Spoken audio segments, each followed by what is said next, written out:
So today I have a video for you guys that I try to do every year. I did it last year. You guys liked it. I did it during the bye week. And I'll be honest, I was very generous for those grades. This time it's going to be more realistic of player grades and even, coaches grades, GM grades for the 2020 Giants season. So without further ado, let's get into it. So Joe Judge, first-year head coach. A lot of tough circumstances for a first-year head coach. I give Joe Judge an A. He was everything you could ask for. I mean, the only reason it wasn't an A+ is because sometimes he had decisions that people were not a fan of, and sometimes they didn't work. And we go back to that Browns game, and I support him for the second time going for it. The first one where they did that play where the punter was throwing the ball, wasn't really a fan of it. And he's had some times this year where it was a 4th and short, and a lot of us expected to go for it, but we punted. It's not going to be perfect every time from a head coach, but at the same time, Joe Judge instilled a lot of great things here: accountability, a good locker room, guys that want to play for him and respect him. I like that part of it, of course. And Joe Judge is leading this team in the right direction, so I give him an A for his first year. Patrick Graham, a great defensive coordinator this year. I did not know what to expect from him, but it was also an A for him in my opinion. Patrick Graham, I didn't give him an A+ because a lot of it was, probably not fault to his own because of the roster he had, but a lot of soft coverages, zone coverages, and when the pass rush was not getting there, his defense was not working. So, therefore it's not an A+. The Giants finished, I think, 11th in defense this year, which for the personnel they have, and the Giants don't have a crazy talented defensive roster outside of Leonard Williams, Bradberry, Martinez, Peppers, I guess. Outside of those guys, it's not a crazy talented defense. So I think Patrick Graham did a lot with not so much, and I give him an A for that reason. Jason Garrett, pretty much the complete opposite. I mean, I expected Jason Garrett's offense to go a bit smoother this year. I expected Saquon Barkley to have a big year in this offense. That was obviously not the case, hence the reason it's not a complete F for me. He lost the guy that the Giants probably plan on running their offense through this year. Did the Giants have a good contingency plan for losing Saquon Barkley? Not really, so I can't really blame Jason Garrett for that one. But yeah, the route concepts were not good. The offense was not creative. A lot of it was very predictable. Still a lot of 2nd and 10 running plays, which I'm not a fan of. So, yeah, there were things in there that I wasn't much of a fan of. And Daniel Jones definitely, I don't want to say regressed because people kind of take that in a bad way, but Daniel Jones did not improve in his second year under Jason Garrett. Dave Gettleman. So people say I have an agenda for this guy and whatnot. I tell it how it is. Dave Gettleman gets an A for this year. The Giants finally had themselves a good offseason. I was happy about it. The signings of Bradberry, Martinez, Fackrell, Fleming, trying to think who else. It might have been Toilolo even had some impact this year. Not much, but some impact. They had a really good free agency. And the draft class, while it doesn't look perfect, it looks promising. I think 7 out of the 9 guys they drafted this year made some kind of impact. We'll go over those players later, but the draft class looks promising. I try to be fair about draft classes. Some people overhype the draft classes. 2018's draft class was being overhyped by Giants fans. Now it doesn't look so good. 2019 is still a wait and see, of course, with, except for guys like, DeAndre Baker. But most of it's still a wait and see on guys like Julian Love, O'Shane Jimenez. So for 2020's offseason in particular, I gave Dave Gettleman an A. Thought they did a good job this offseason with personnel decisions. And also the Marcus Golden trade. I got to throw that in there as well. It's 6th-round pick for Marcus Golden. I like that trade. Good move as well. For Daniel Jones, I give him a C+. Now, I think that's fair because Daniel Jones, more times than not, did not play that well. Was it to a fault of his own? Sometimes. But a lot of it, of course, is the offensive line not being great, Jason Garrett not being creative, wide receivers and receivers in general not getting separation, not having Saquon Barkley. You can make a lot of excuses for Daniel Jones, and I've seen them all, believe me. I'm not a big fan of making excuses for guys, but in Daniel Jones' case, you can attribute some of his struggles in year 2, if you will, to not having the perfect team around him. So with that being said, I'll give him a C+. Now, he did finish the year off very strong. Let's just hypothetically say these were grades for the past 4 games. I would give Daniel Jones like an A or an A-. But the unfortunate part is I have to do it for the whole season. So, the first, I would say, up until that Tampa game, Daniel Jones probably had a D+, D type of season, but he got better as the year went on. So for me, it's a C+. I'm excited to see what he can do in year 3 with better pieces around him, hopefully. Wayne Gallman, we're not going to do Saquon Barkley because he literally played 5 quarters. Wayne Gallman gets a B for me. Now, speaking of Saquon Barkley, there were times this year where if it was Saquon Barkley, the Giants would have had longer runs probably. But I think Wayne Gallman, for doing what he can and for his talent, did the best he possibly could. Now, he did have 2 fumbles, I think it was, in the final game of the year. I don't know if the handoff one was on Jones. I think statistically it went to Jones, but it could have went on Gallman.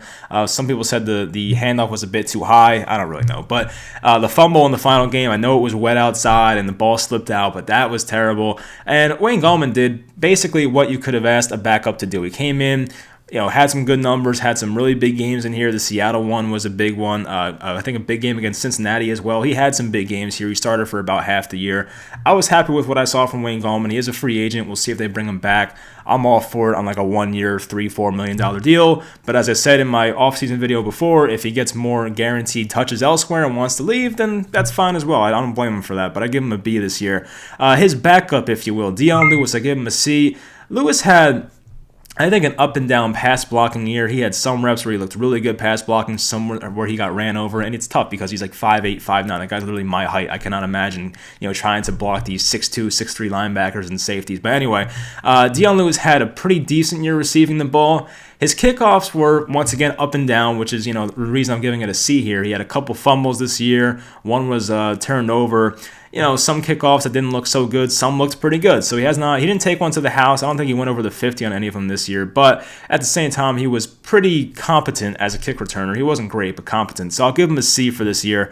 Sterling Shepard, once again, missed some time with an injury this year. I think he missed like 3 or 4 games. But the games where Shepard was heavily targeted, he definitely produced. He put up some good numbers. It wasn't like, he didn't put up the greatest numbers for a wide receiver ever. But for the times he was targeted, he did a good job, honestly. He was a short-handed guy.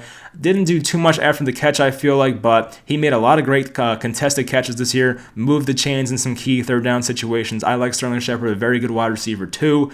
We'll find out who his running mate is next to him next year, whether it's Galladay or Allen Robinson, someone in the draft. We'll find out, but I'm excited to see what he can do with a better player around them, or better players around them, hopefully. For Darius Slayton, bit of a step back in my opinion this year. He was one of the leaders in drops this year, unfortunately. He showed us that he has struggles with contested catches. So I think Darius Slayton for year 3 needs to work on some things. He definitely, I think, took a bit of a step back. It wasn't an awful season, though. He did have pretty decent numbers. I think it was like 700 yards. I don't know how many touchdowns, like maybe 4, 5, 6. It wasn't an awful season, but he definitely could have done better and a lot of mental mistakes himself. So I give him a C- for this year, but year 3 hopefully is better for him as like a wide receiver 3, more of a deep threat when, once again, hopefully the Giants add a better option at wide receiver. For Golden Tate, probably his last year as a Giant, but I would give him a C- because Golden Tate in the beginning of the year, it was bad. He was not playing much. He got benched, and his wife was on Instagram complaining about his targets and things like that. He was a bit of a headache for a while, but then once Joe Judge talked to him and everything became better, he started to buy in. He was making big catches, and Golden Tate had a really weird season. It was like he would get targeted once or twice per game, but that one catch he would have was always like a big catch down the seam on the right side. Usually, it was like a big catch to set up the Giants for multiple touchdown opportunities. So, when he was targeted, he was good. But overall, for how much we pay this guy, he did not meet the contract, obviously. So I give Golden Tate a C- for the year. Andrew Thomas, I give him a C+. I was a big fan of the pick. Andrew Thomas definitely had some struggles. I mean, he was great the first game, kind of started taking steps back. I mean, it was kind of like, it was a great first game, then it was kind of bad in the middle. Had 5 or 6 really good games in a row, then went down a little bit, and then ended up on a high note against the Cowboys. It was a typical up and down rookie season. But what I did say before about Andrew Thomas is we saw a sample size of like 4 or 5 or 6 games where he looked really good. So if he can find a way to be more consistent, I think he'll be fine. I still think he's the franchise left tackle. I still like the pick. I have faith in it. But to be fair, he let up a lot of sacks, and based on the sacks allowed number, he was one of the bottom tackles in the league in that category. So, based on that, I'll give him a C+, but he did show improvements over the year, which is all you can ask for a first-round pick. For Will Hernandez, kind of a weird season for him. He started out as a starter, then kind of went to the bench for Shane Lemieux as the year went on. I didn't think Will Hernandez was that bad. He was one of the best run blockers this year, apparently, so I think he was fine, but, I guess he was kind of unfairly benched in a way, but I guess ever since the Giants put Shane Lemieux in, the offensive line started playing better in, like, that Seattle game, for instance, so I don't know. I don't really blame the Giants for benching him, but I did wish he played more. Hopefully he's still here next year. He's a trade candidate for sure, but I do hope he's here at left guard next year. So I think he had a bit of a letdown because year 3 of Will Hernandez, a high second round pick. You expected a big leap. That didn't happen, but I've always said Will Hernandez is an average starter in this league. He's not terrible, so I'll give him a B- for this year. I forgot Shane Lemieux, which is why I'm wearing a different sweatshirt now. But anyway, for Shane Lemieux, I would give him a C+ this year. I think Lemieux, for a 5th-round rookie, showed us that, yes, he can play in this league as a run blocker, has a lot to work on as a pass blocker. That's really the main issue. But I think once the pass blocking is not just like fixed, but just gets a little better, I think he'll prove to be just like a Will Hernandez, like a starting caliber guard, but a much better run blocker than Will Hernandez. So if we can improve there, then I guess that's a win. I still think Lemieux has a chance to replace Kevin Zeitler at right guard. Maybe they put Will Hernandez at right guard. I think one of those guys will play right guard. I'd be surprised if the Giants go out and sign somebody or draft somebody. I feel like their right guard is on the roster right now. But, for Shane Lemieux personally, I mean, it was a pretty decent year for a 5th-round pick, so I really can't complain. I think a C+ is a fair grade, but hopefully the pass blocking does get better next year. For Nick Gates, this was a nice surprise, and this was one of the sleeper picks that I had, and many other Giants fans as well, for potential breakout players for the Giants this year. Nick Gates was a good find, and Dave Gettleman gets a lot of credit for that one. They put him at center this year and tried it out. No more John Jalapio or Spencer Pulley, thank God. They put Nick Gates in there. He played every game, and he was very solid. Was he perfect? No, but he was really solid. I think he was probably the most consistent and best offensive lineman on this team this year. So I think he deserves a lot of credit for the first year at a new position. I think Nick Gates will continue to build off this and get better as the year goes on. And once again, shout out to the Giants front office, whether it's Gettleman or Abrams, whoever gave him that contract extension before the year. Very proactive move. I like that. The Giants definitely saved themselves some money, for Nick Gates' future contract. Now they have him for 2 more years, I think. And they don't have to pay him a crazy amount of money this offseason. So I think that was a good move by the Giants there. For Kevin Zeitler, I give Zeitler a B. He had a pretty good season for the most part. He had some issues on handling stunts, and he definitely was not perfect. I feel like he was better last year, and I think it could be Zeitler's last year because, once again, the Giants can save $12.5 million if they cut him this year, which I feel like makes a lot of sense because, think about it, $12.5 million, you can get 2 good players or 2 pretty good players instead of just 1 right guard. And, based on positional value, right guards are not the most important. They're kind of a position that's not easy to replace, but easier than other positions to replace. So I do kind of hope it is his last year here unless he restructures the contract. But based on how he played this year, it was pretty good. And once again, it wasn't perfect, but I think Kevin Zeitler still showed he's an above average guard in this league. And, while it might be his last year here, I think he ended off on a high note. So I thank Kevin Zeitler for what he did here, if it is indeed the end for him. For Cam Fleming, this was I was a fan of this signing, of course. It was a 1-year deal. A guy that can play both tackle positions. He played a lot of right tackle this year, of course. And Fleming, I think most of it was good. I mean, there were some times this year where it didn't look good, and he definitely had some bad reps in there. But for the most part, kind of like Mike Remmers last year, he was consistent. He was pretty good. I really can't complain. He wasn't dominant, but he was pretty good. He held his own for sure for most games. He might have had 1 or 2 bad games in there, but for the most part, I think Cam Fleming was a pretty much a bright spot for the Giants this year. So I'll give him a B- this year. For Matt Peart, the 3rd-round rookie. Expectations for a 3rd-round rookie out of UConn are pretty low, I would say, for most people, but I think Matt Peart definitely showed up and played very well in some games, did not play well in certain games as well, but I think he definitely showed some vulnerability of letting up sacks on the outside. I think to his right shoulder, he did not do a good job of protecting that side. He does not allow sacks on the inside, which is a great thing. But, when he allows pressure to speed rushers on the outside, it is a concern. So I will say that he has to work on that. But Matt Peart overall, for what we expected this year, I think kind of did better than most people's expectations. So I'll give him a C for this season. For Evan Engram, this will be a fun one. So Evan Engram might have been responsible for a couple losses this year, unfortunately. I give him a D this year. I mean, I don't give him an F because he played 16 games, which was the thing we wanted the most from him. But he had so many just bad plays this year, so many bad drops, and so many plays that ruined the season.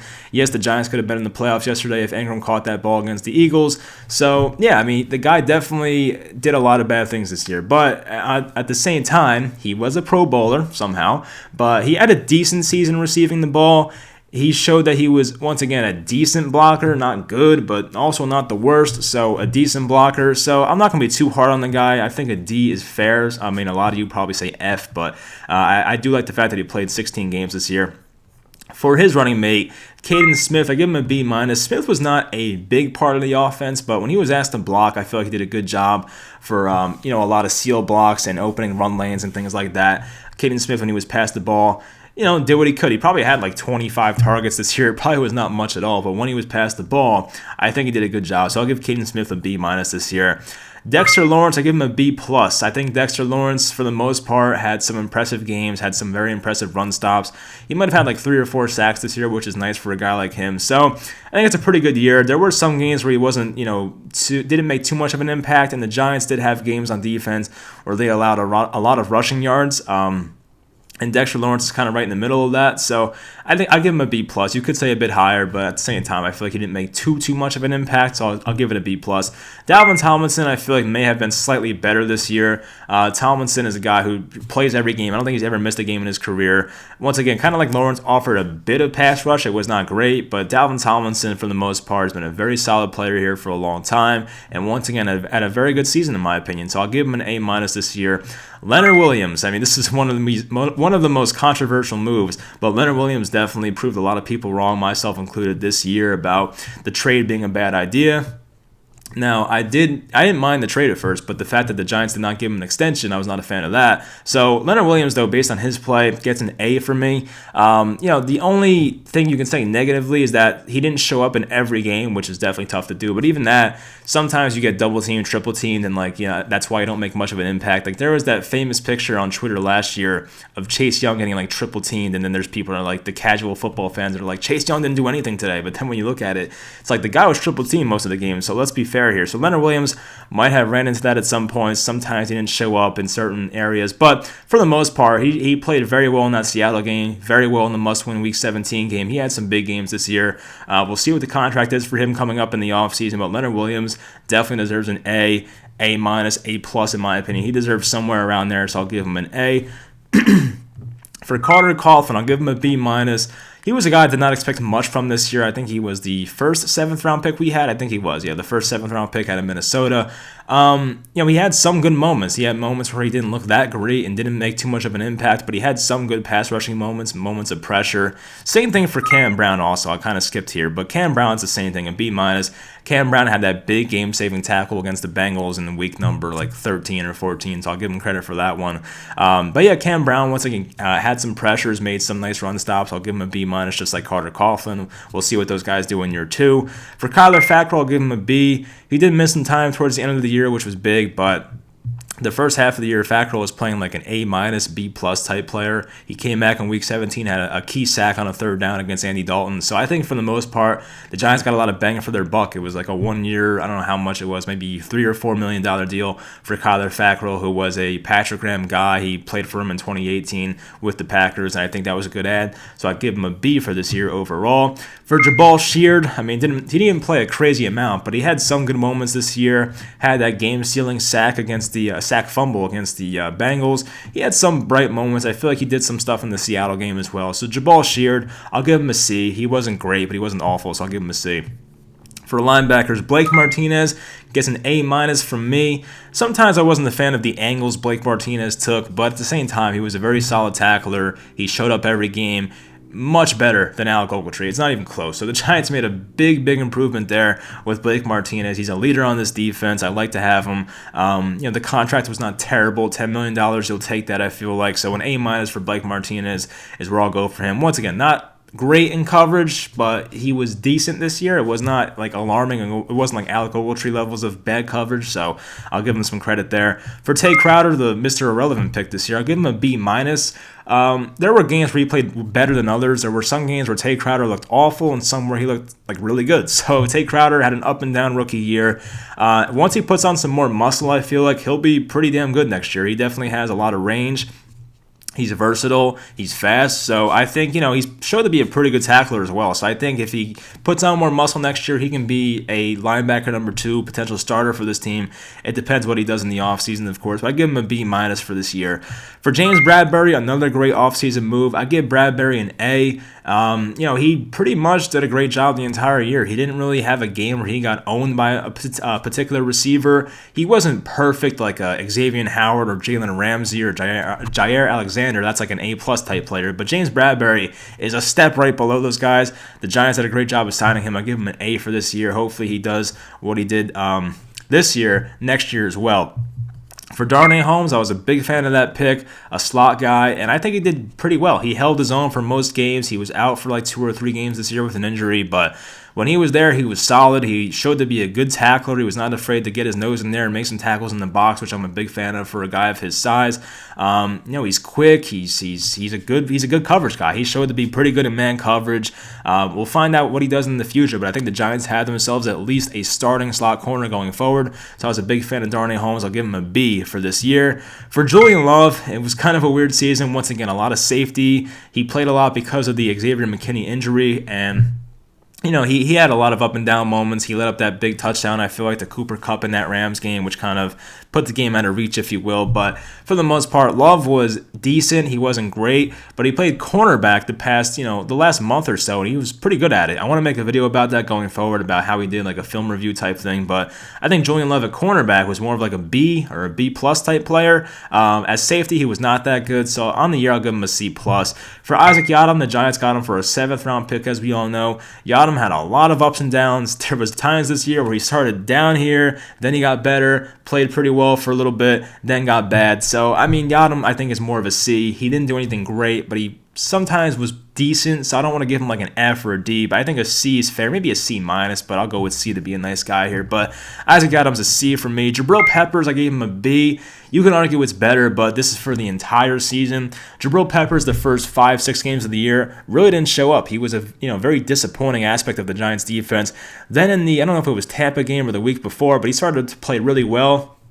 He strung together like 5 or 6 really good games towards the end of the year. He kind of disappeared in the final 2 or 3 games, I feel like maybe the Ravens game and the Cowboy game or maybe it was the Cardinals game. I don't know, but he didn't show up in a couple of those games, which, is kind of the reason I gave him a B and not like a B plus or an A minus. But if he's more consistent and stays healthy, I think Jabrill Peppers will be a keeper here. He's on the final year of his 5th-year option next year. I'm on record, maybe. I don't know if I am on record, but I do want to say I don't want the Giants to extend him this offseason. I would wait 1 more year for Jabrill Peppers because he's showed in the past that he has some injury history. Like last year, he missed almost half the year with the back injury or the fracture in his back. So I want to see Jabrill Peppers play 1 more season fully healthy. If he does that, then extend them. But I would not be, I think it'd be a little premature for the Giants to extend them this offseason in the event that maybe he gets hurt next year or just, declines in his play. I'd rather wait 1 more offseason, honestly, with Jabrill Peppers. For Logan Ryan, it was a good last-minute signing. The injury to McKinney and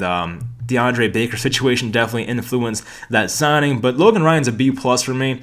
For the most part, once again, a really good leader. He was a pretty good tackler. He had some misses, I'm not going to lie. And in coverage, he did a lot. I think he was a better coverage guy than tackler. I'll put it that way. There were some moments in coverage where some guys made tough catches against him, but for the most part in coverage, he was really good. The tackling was up and down for Logan Ryan. I think it should be better next year, hopefully, but I'll give him a B+. It was a good find by the Giants, and they extended him this year, so congrats to him. It was a 3-year, $30 million contract. For Xavier McKinney, I'll give McKinney a C+. Missed a lot of time this year with the injury, unfortunately, so I guess that goes against you for a grade. Not to say it's fair, but it does go against you. But he had some games where he looked awful and some games where he looked like a really promising guy, and we left off on a good note with that Cowboys game. Definitely played his best game of the year in the final game, so hopefully going into next year, he'll carry that momentum and be a really good, versatile safety for this team. I'm excited about the future of McKinney. I think he has the chance to be a really good player for this team, but I do have to be honest, in some of those games where he played this year, he looked not good. Like the Baltimore game, he took a lot of crappy angles, a lot of crappy tackle attempts, so that's the one where I'm like, wow, that was not good. But then you look at Dallas's game and you're like, that guy is a difference maker. So we'll see which guy we get next year. I think C+ is where I'll put him at this year. And for the special teams guys, Graham Gano is the only A+. I think Graham Gano missed 1 field goal this year. He missed like 1 or 2 extra points, which it's only 1 point. I'll give you a pass. But he was awesome. That was another great find. I think that's more of a Gettleman guy. It could be Joe Judge too with the special teams. But still, whoever signed him, that was a great move. I'll give him an A+ this year. He was phenomenal, and I cannot wait to have him back next year because the Giants, once again, they extended him as well.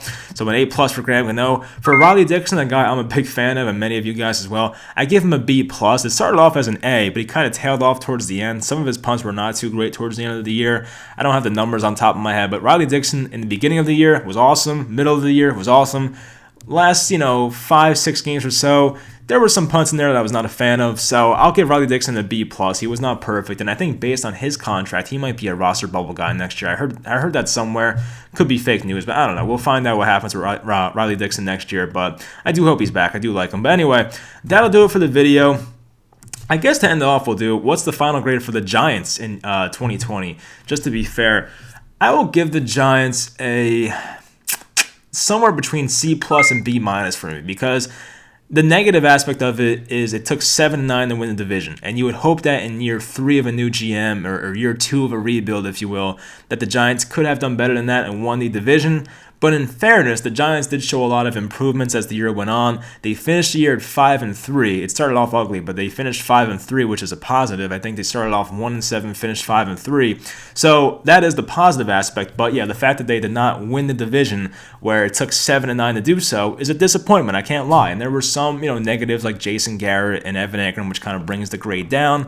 But for the most part, I think it was a pretty successful year, if you will. I don't want to say successful, that's too much high praise, but it was a year where it showed the Giants are moving in the right direction, which is the quote everyone's using about this team: moving in the right direction. I've said in the past, am I confident about this team being great next year? No. But do I think they're moving in the right direction? Yes. There's a difference. There's a difference between being confident and moving in the right direction and confident in being good next year. So I don't know if the Giants are a 10 or 11 win team next year. We'll find out what the offseason tells us about this team and what kind of signings and draft picks they make, but they are moving in the right direction. So as long as guys progress in the right way, like Daniel Jones and Andrew Thomas, and if Saquon Barkley stays healthy, like the key players stay healthy for this team, they should be an 8, 9, 10 win team. Maybe. We'll find out. But if they have a bad offseason, Daniel Jones regresses and doesn't really improve, and Saquon Barkley deals with injuries again, and Andrew Thomas is up and down, then you might be facing another 6-7 win type of season, maybe worse. So we got to hope that these young guys get better. It's impossible to predict. You can have an opinion about it. We'll see how the offseason goes, and I'll make predictions about the record next year. But for now, it looks like the needle is pointing a bit upwards, so that's all that matters. But anyway, hopefully you guys enjoyed this video. Leave your player grades. I don't expect you to list the entire list here, but maybe some you disagree with or agree with and things like that. But hopefully you guys enjoyed this video, and I'll talk to you next time.